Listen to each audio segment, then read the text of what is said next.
Victor Corcino. Hello, hi Victor, Juan. hi Victor, how's everything? Where are you right now? Thanks, I'm doing good. I'm currently in Barcelona. Awesome. I thought you, Yeah, you were in Brazil all the time. yeah, usually. This is the first time I left my city during after pandemics, actually. I see.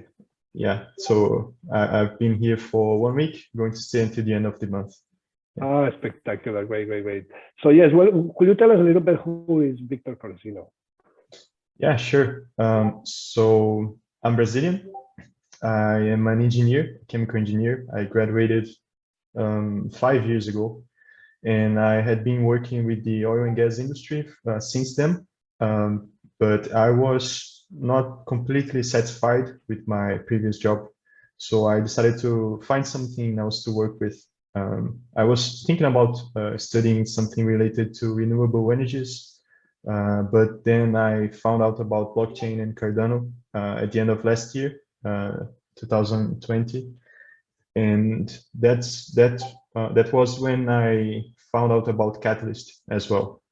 And I joined Catalyst in January this year, and I started as a community advisor back then. It was Fund 3 for people who know about Catalyst, and we are now starting Fund 7.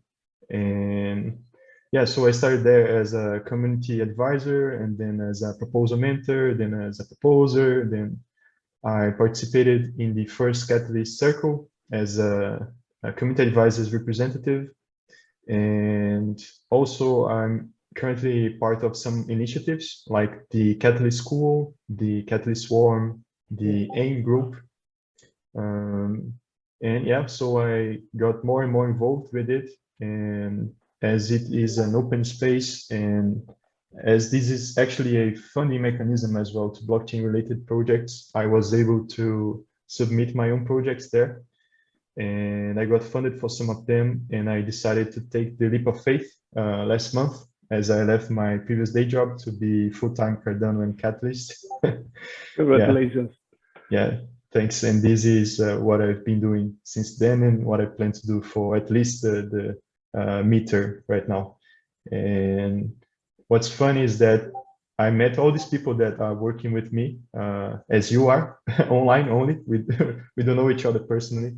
And I was thinking about coming to Europe to visit a friend who used to work with me in Brazil, and he currently lives in Portugal. And I mentioned this to some community members, and they said, oh, so why don't we just schedule a meetup for all of us to get together and to get to know each other personally.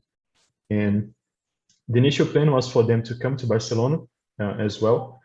But then we got invited to participate in an event in Berlin that relates new technologies and improvements regarding society and life in big cities, for example, related to security, to culture. And then we got invited to do this. So we decided just to move our meetup from Barcelona to Berlin. So it's going to be, I believe, at least the first big meetup of random Catalyst members that don't know each other in the same. That's going to be awesome. That will be a great, great event. And it's happening soon, right? The Berlin event is coming really soon.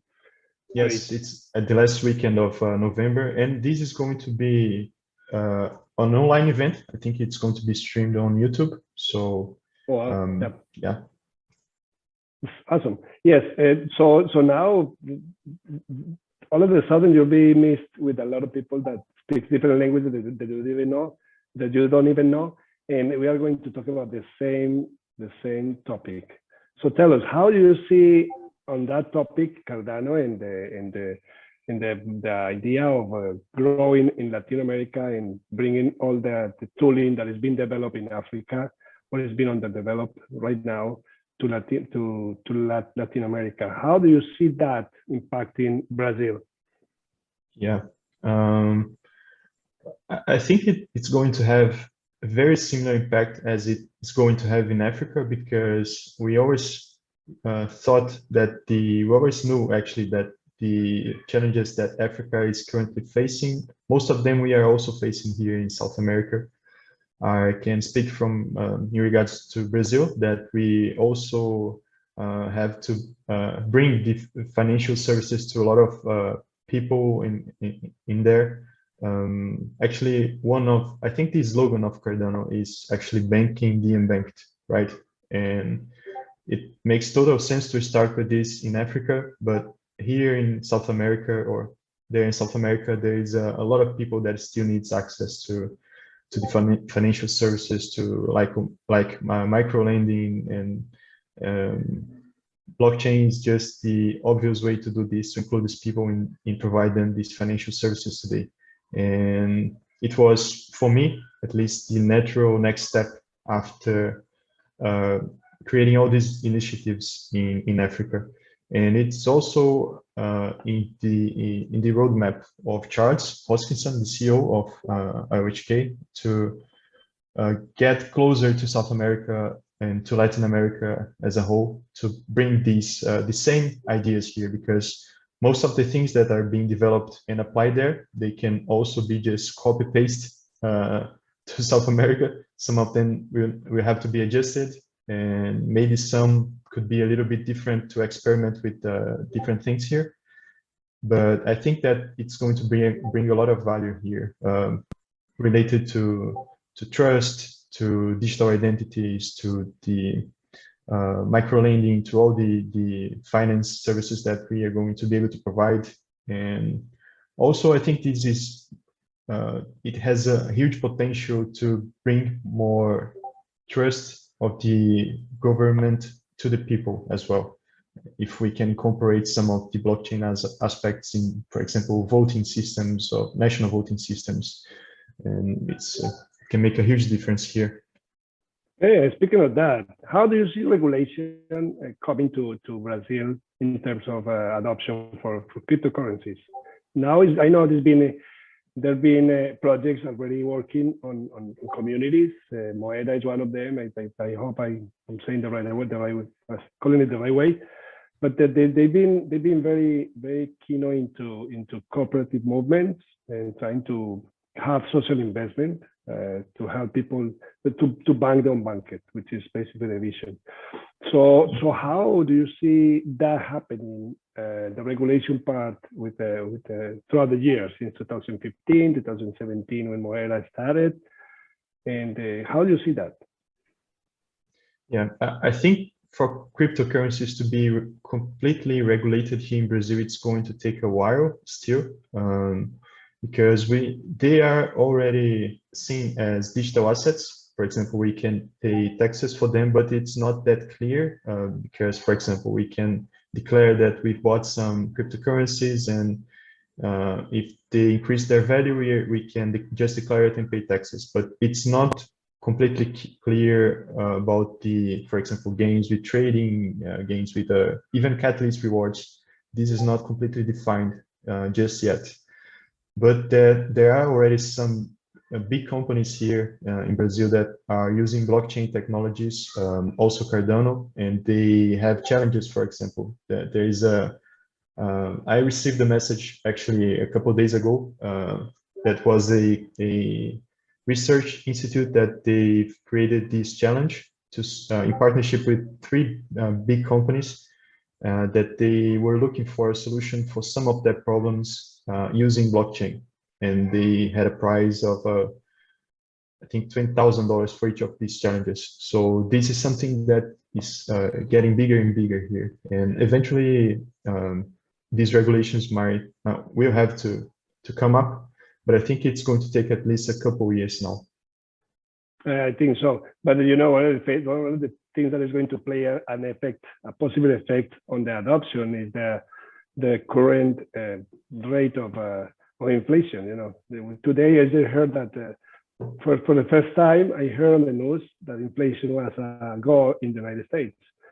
I live in Florida, so it was interesting to see that was being reflected after, you know, we know about it for a long time, and we actually see it in our pockets.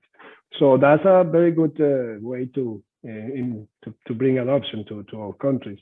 So how is that part? How is the economy in Brazil, and how do you think Cardano or a technology like this will play a role on helping people?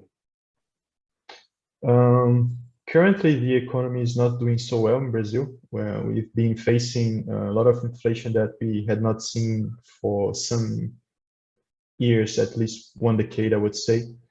And this is something that is one of the strongest sides of cryptocurrencies, right? At least some of them, that they don't have issues with inflation.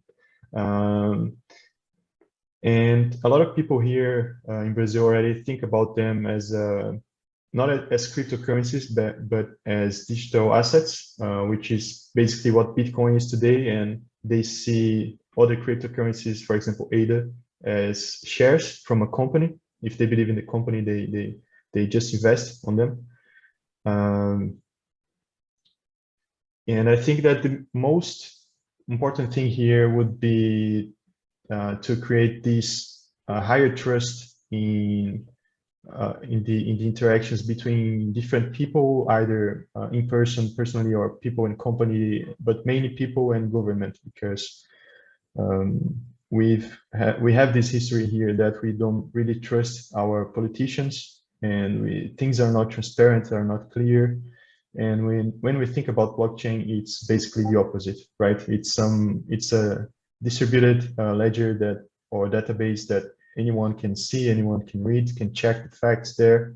You can prove your identity using the blockchain. You can show other people how you acted, what you've done, how you voted, if you want to. If you don't want to, it cannot be transparent. But it's one of the best ways to, I think it's the best way to bring trust to many processes, to many interactions that happen through the internet. So I think this is how we can make a huge difference here in Brazil and maybe other Latin America countries as well. Great, very good point. Great. Now let me switch to what we are doing right now, which is Fund 7. Tell us, are you planning on proposing in Fund 7? Do you have any plans to make a proposal? Now yes. that you are of the Yes, we've been thinking about this because actually we've got a lot of proposals funded in Fund 6. So now it's time to deliver. We are going to have a lot of work to do in the following months. And we are probably going to expand our teams, both in Catalyst Swarm, the Catalyst School, AIM. We are already bringing more people to help us on delivering, because we've been having other ideas as well, but we don't have enough hands to do a lot of them. Yeah. So yeah, I think at least a couple of them, because for example, with the Catalyst School, we have these main workshops which are held in English, because most things are in English today. But we also have funded proposals for example, Eastern languages like Japanese, Vietnamese, Indonesian. We've had this proposal funded that we submitted with WADA for some Africa languages, for example, French, Arabic, and some local dialects as well. And they are going to provide, like, for example, local classes there, because they face this data limitation. Internet there is not freely available as it is for us in other places. So we are going, for example, to teach them, to teach some structures about Catalyst. They are going to have these local sessions there. And we are thinking about expanding this for Latin America, because it just makes sense as well. Now that we've got this Latin America challenge, we can submit at least a small proposal there to, for example, create the same kind of classes and workshops in both Spanish mainly and also Portuguese, and think about developing some local community centers or community hubs where people can find each other, help each other. Yeah. That's awesome. Have you have conversations with Aldia? Aldia is very interested in in developing. We are actually putting together a DAO. I include myself on that because I think it's important. Even though I am outside, but my heart is there and here too, which is a problem I have. I have to resolve it myself. But yes, but the idea is to develop more awareness of our people in South America, not only Spanish but also Portuguese. So yeah, I guess you're having conversations with them, right? Or having started that.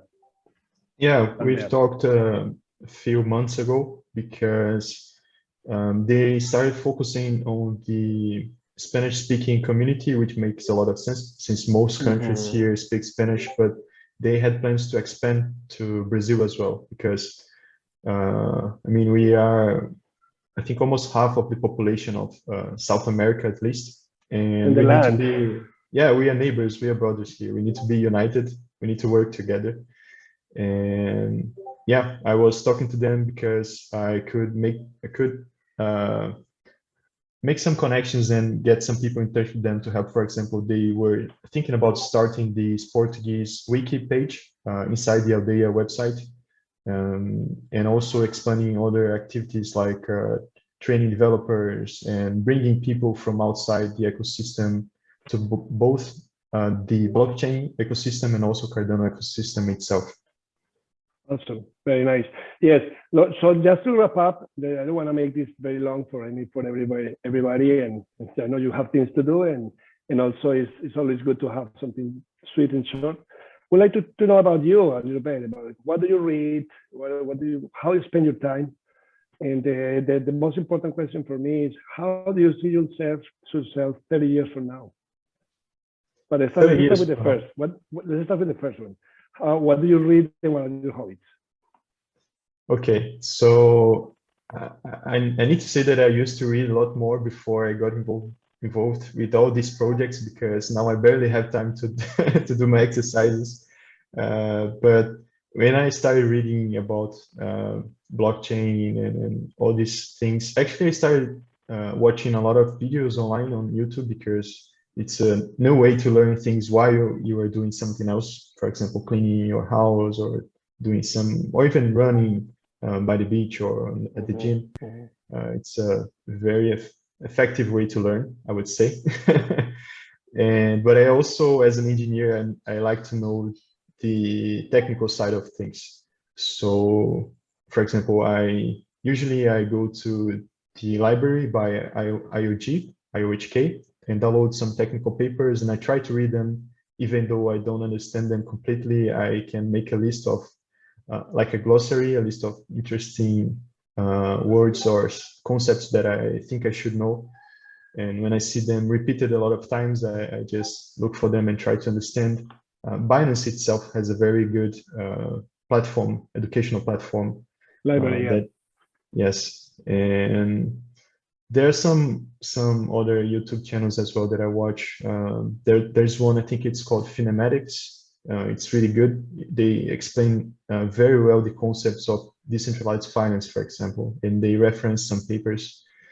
And yeah, crypto related, I would say that this is how I try to learn and try to get informed. And besides that, I try to read some other stuff, like some romance, some self-development books as well, because I like to do it a lot. Yeah. Right. Awesome. Perfect. Great. So now the biggest question. Before that, I want to mention something important, which is exercise. You know, nobody realizes how important it is for our lives when we are sitting here in the computer trying to make things happen and learn.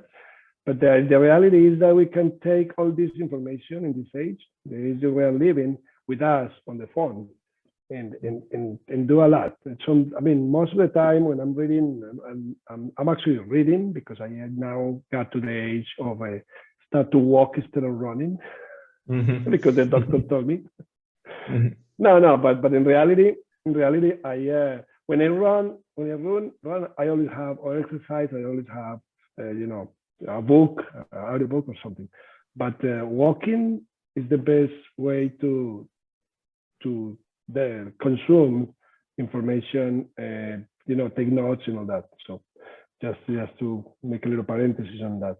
So it's important for us to adopt this exercise, because that's going to affect us a lot.